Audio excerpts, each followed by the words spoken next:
वाजेचा काळा मोठा थाट त्यात रात विड्याचा केल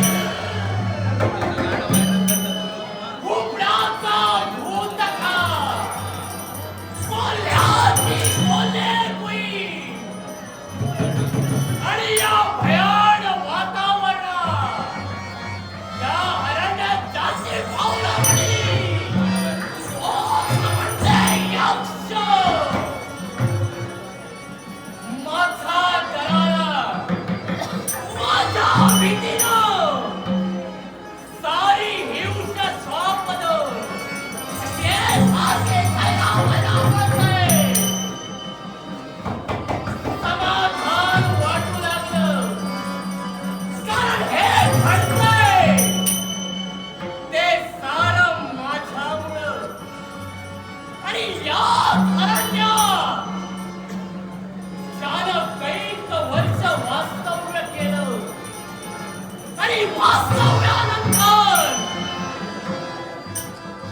मागील दिवस आठवू लागले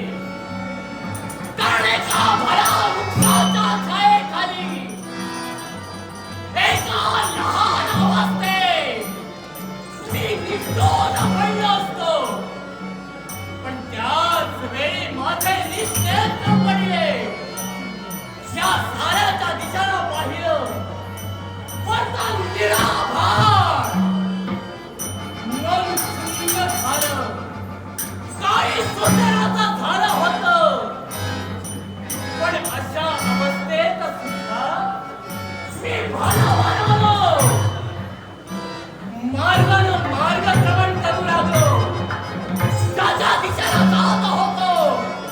भले मोठी गोष्ट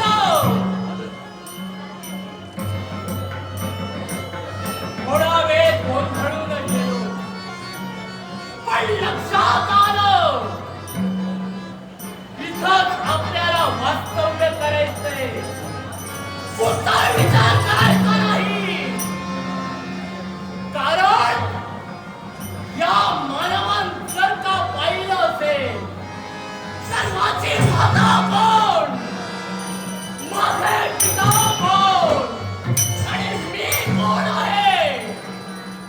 याची जाणीव सुद्धा मला नव्हती असं असताना